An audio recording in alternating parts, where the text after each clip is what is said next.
আমার নাম জোবায়ের রুবেল। আমি সুখের খামারের সহ প্রতিষ্ঠাতা। আমি ঢাকায় 19 বছর ছিলাম। 13 বছরের কর্পোরেট কেরিয়ার ছেড়ে বউ বাচ্চা নিয়ে চলে আসছে যে থাকবো না এই যানজটের শহরে, এই স্ট্রেসের শহরে। আমি গ্রামে আসব। ওই যে ভাই যেটা বলতেছিল যে বউ নিয়ে সহজ জীবন যাপন করব। এবং গ্রামে আসলে দেখলাম যে সহজ জীবন যাপন করা যায়, তবে কানটা বন্ধ রাখতে হয়। কান বন্ধ না করলে আপনি গ্রামে থাকতে পারবেন না, খুব কঠিন হবে শহরের মানুষের জন্য বেসিক্যালি। আচ্ছা, আমার এই গল্পে একজনের কথা বলা হয়নি, যে আমার সহ প্রতিষ্ঠাতা, আপনারা তাকে চিনবেন অনেকেই। সেও জিসিআই ঢাকা পায়োনিয়ারের এলপি, রানিং এলপি, নাম তাশরিক হাবিব। আপনারা অনেকেই হয়তো যারা জিসিআই করেন তারা চেনেন। উনি খুবই পপুলার মানুষ জিসিআইয়ের মধ্যে। যাই হোক, তিনি আমাদের সঙ্গে যুক্ত হয় এবং আমরা খামারটাকে বড় করি। মানুষের থেকে আমরা ওয়ার্কিং ক্যাপিটাল নেই এবং একটা চমৎকারভাবে করি। আসেন তাহলে আমরা একটু ছোট্ট করে আর 2-1 মিনিটে আপনাদেরকে একটু জানাতে চাই যে গ্রামে কি অপরচুনিটি আছে অথবা আছে কি না, এগ্রিকালচারে কেরিয়ার করা যাবে কি না, জানতে চান? ইয়েস, সুন্দর। তবে তার আগে একটা প্রশ্ন আছে, আমার একটা প্রশ্ন উত্তর দেন তো। আপনার হাতে যদি 50,000 টাকা থাকে তাহলে আপনি কি করতেন? কেউ বলবেন? যদি 50,000 টাকা আপনার হাতে থাকে তাহলে আপনি কি করবেন? জি, জোরে বলেন না একটু। ঘুরতে যাবে, ভুট্টা চাষ করতে। নাইস। কে বললো? হাতটা দেখি। Thank you. আর কেউ আছেন? 50,000 টাকা থাকলে, 50,000 টাকা থাকলে কি করতে? মেয়েরা কি করতো? কিছু করতেন 50,000 টাকা থাকলে? ব্যবসা করতেন। Nice nice. এবার যদি আমাকে প্রশ্ন করেন যে 50,000 টাকা থাকলে আমি কি করতাম? ভাই আমি সুখের খামারে বিনিয়োগ করতাম। কেন? কারণ সুখের খামার এর মধ্যে বিনিয়োগ প্ল্যাটফর্ম রয়েছে, যেখানে 50,000 টাকা বিনিয়োগ করলে 6 মাসের প্রজেক্ট, মাত্র 6 মাস মেয়াদে, 6 মাস পরে এই গরু তারা কি করে? গরু কেনে, গরু পালে, এবার বিক্রি করে যে প্রফিট হয় সেটা 50% সব ওই বিনিয়োগকারীদের মধ্যে ভাগ করে দেয়। সিম্পল তরিকা, কোনো কঠিন কিছু নাই। একদিকে মূলধনের সমস্যার সমাধান হলো, একদিকে যে টাকা দিছে তারও প্রফিট হইল, আবার 6 মাস পর তার টাকার দরকার হলো। ওকে, থ্যাংক ইউ। দেখেন, মূলধনের সমস্যার সমাধান এবং যে টাকা দিচ্ছে তারও প্রফিট। ইন্টারেস্টিং লাগছে? আপনারা যারা ভাবছেন ব্যবসা করবো টাকা নাই, তারা কি সমস্যার সমাধান করতে পারবেন? আমি যদি ওদের বলতাম যে না, খামার বড় করবো টাকা নাই, তাহলে হয়তো। কিন্তু আমি চিন্তা করছি যে কিছু করতে হবে, কারণ আমি যেহেতু করতে আসছি ব্যবসা। আচ্ছা, আর একটা প্রশ্ন করি, যদি আপনার কাছে 2,95,000 টাকা থাকে তাহলে আপনি কি করতেন? 2,95,000 টাকা, তাহলে কি করতেন? কারো কাছে নাই মনে হয়, কেউ কিচ্ছু বলতেছে না। জি, কি করতেন? একটু কাছে আছেন, শোনা যায় না। এর মাইকিং আছে কারো কাছে? একটা দেন না, 30 সেকেন্ড শুনি। বাইক কিনতো। Nice nice. আর কেউ আছেন? ভালো, ভাই দুটো হাত তালি দেন আরো জোরে। একটা বাইক কিনতো। গার্লফ্রেন্ড আছে? নিয়ে বেড়াতেন, সুন্দর হইতো। আচ্ছা, আমি হলে কি করতাম জানতে চান? আমি হলে সুখের খামার ফার্ম হাউস প্রজেক্টে বিনিয়োগ করতাম।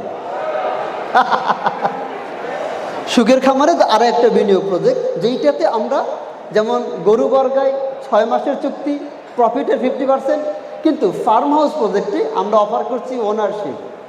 আপনি সরাসরি খামারের ওই প্রজেক্টের মালিক হতে পারবেন। আপনি যখন এই খামারে কি থাকবে সেটা একটু বলে রাখি। দেখেন, এটা একটা সমন্বিত খামার হবে, যেই অংশে থাকবে 3টা বিষয়ের সমন্বয়। একটা হলো খামার, যেখানে গরুর খামার, মুরগির খামার, ছাগলের খামার, হাঁসের খামার, ভেড়ার খামার, দুম্বার খামার, এমনকি মাছের পুকুরও থাকবে। সবজি চাষ হবে, ফুল ফল এবং চন্দন গাছের বাগান হবে। এইটা হবে এই ফার্মের মেইন আর্নিং সোর্স। আর কি থাকবে? আমরা যেহেতু এগ্রো ট্যুরিজমকে প্রমোট করছি, মানুষ জানতে চায় কৃষিকে, আমরা এর মধ্যে ইকো ট্যুরিজম, ইকো কটেজ তৈরি করছি। ইকো কটেজ, যেখানে আপনি থাকতে পারবেন, একটু সুইমিং পুল হবে, একটু গেমিং জোন হবে, একটু খোলা মাঠ থাকবে, রেস্টুরেন্ট থাকবে, কনফারেন্স হল থাকবে। এইটা হবে একটা সেকেন্ড আর্নিং সোর্স এই প্রজেক্টের। আর কি আছে? Social work. আমরা সোশ্যাল ওয়ার্ক করতে পছন্দ করি, মানুষ স্টুডেন্ট লাইফে করে, বড় হয়ে করে। তাদের জন্য আমরা কি করছি, এখানে একটা মসজিদ বানাচ্ছি, সুখের খামার জামে মসজিদ। নামটা কেমন হয়েছে? আলহামদুলিল্লাহ। একটা হাফিজে ইতিমখানা মাদ্রাসা আমরা করব, সাথে কৃষি প্রশিক্ষণ ইনস্টিটিউট করব, যেটা অলরেডি অনলাইনে চালু আছে, আমরা এখানে ফিজিক্যালি করব। এই তিনটা বিষয়ের সমন্বয়ে একটা ফার্ম হাউস, নাম কি? সুখের খামার ফার্ম হাউস। কেউ এখানে 2,95,000 টাকা দিয়ে এটার শেয়ার পারচেস করতে পারে এবং সে হয়ে যাবে ফার্মের একজন মালিক। সেই ফার্মের মালিকা অংশীদারিত্বের কাগজ পাবে, সাথে সে এইখানকার জমিরও অংশ পাবে, সাথে কি পাবে, এই ফার্মে এসে থাকতে পারবে, যদি তার খামার। এখান থেকে সে পাইকারি দামে প্রোডাক্ট কিনতে পারবে। যারা হেলথ সচেতন তাদের জন্য তো এটা ভালো, যে নিজের খামারের পণ্য নিজে খাবে। এরকম আরও আরও আরও অনেক সুযোগ সুবিধা এখানে রয়েছে। সবাই ইন্টারেস্টেড?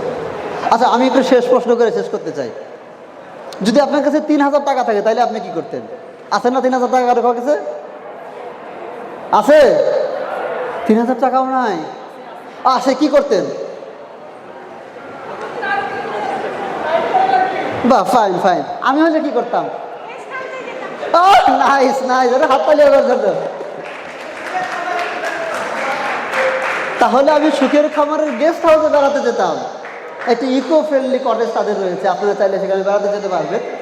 আর সবচেয়ে বড় ব্যাপার হলো, এখানে গিয়ে আপনি কৃষিকাজ সম্পর্কে জানতে পারবেন, কৃষির বিজনেসটা কেমন দেখতে পারবেন, যেন আপনি এটাকে ক্যারিয়ার করবেন কিনা সেই সিদ্ধান্ত নিতে পারেন। নাই কি? তাই নয় কি? তো এইটা দরকার। সবচেয়ে কম খরচে হাতে কলমে একটা জ্ঞান আপনি সেখানে পাবেন। দেখেন, আমি কথা শেষ করব। শেষ করার শুধু বলতে চাই যে গ্রামের মাটি সোনার খনি, বগুড়ার মাটি হলো আরও দামি। কারণ দেখেন, বগুড়ার মাটিতে বছরে 3 বার ফসল হয়। বাংলাদেশের খুব কম জায়গা আছে যেখানে 3 বার ফসল হয়। আপনিও কৃষি থেকে টাকা আয় করতে পারবেন, যত টাকা দরকার তত টাকা আয় করতে পারবেন। জানতে চান সে 3টা কি? কৃষকের কাছে টাকা নাই, এই বিজনেসে ক্যাশ টাকা দরকার। আপনি যদি এটা সলভ করতে পারেন, করতে পারবেন। কৃষক টেকনোলজি জানে না, টেকনোলজি জানে না। যদি আপনি তাকে মধ্যে এই বিজনেসের টেকনোলজি আনতে পারেন, আপনি 1 বিঘা জমিতে 10 বিঘা চাষ করতে পারবেন। কৃষক সেলস করতে পারে না। দেখেন, যেই ধান বা যেই কাটারি ভোগ চাল আমাদের এলাকায় উৎপাদন খরচ 45 থেকে 48 টাকা, সেইটা ঢাকার ঘরের বাজার বিক্রি করে 122 টাকা কেজি। ও কি করতে পারে? ও বিক্রি করতে পারে, কৃষক বেচতে পারে না। তো আমি শেষ করার আগে একটা শেষ প্রশ্ন দিয়ে শেষ করতে চাই। সরি, অনেক প্রশ্ন করেছে আপনাদের। কে কে কৃষক হইতে চান? কৃষিবিদ হইতে চান? কে হাত তোলেন দেখি। কৃষিবিদ, খুব সুন্দর। আমাদের কৃষকও লাগবে, কৃষিবিদও লাগবে। কৃষি উদ্যোক্তা কারা হইতে চান? Thank you, thank you. তাহলে আমি বলবো, আর দেরি করার দরকার নেই। দেরি করার কিন্তু দরকার আছে। অ্যাকশনে যান। সিদ্ধান্ত যখন নিয়েছেন, অ্যাকশনে যান। আপনি গ্রামে ফিরে যান, আর এই সোনার খনিতে হাত দিয়ে আপনারা সোনা বের করে আনেন। থ্যাংক ইউ আমাকে কথা বলার সুযোগ দেওয়ার জন্য।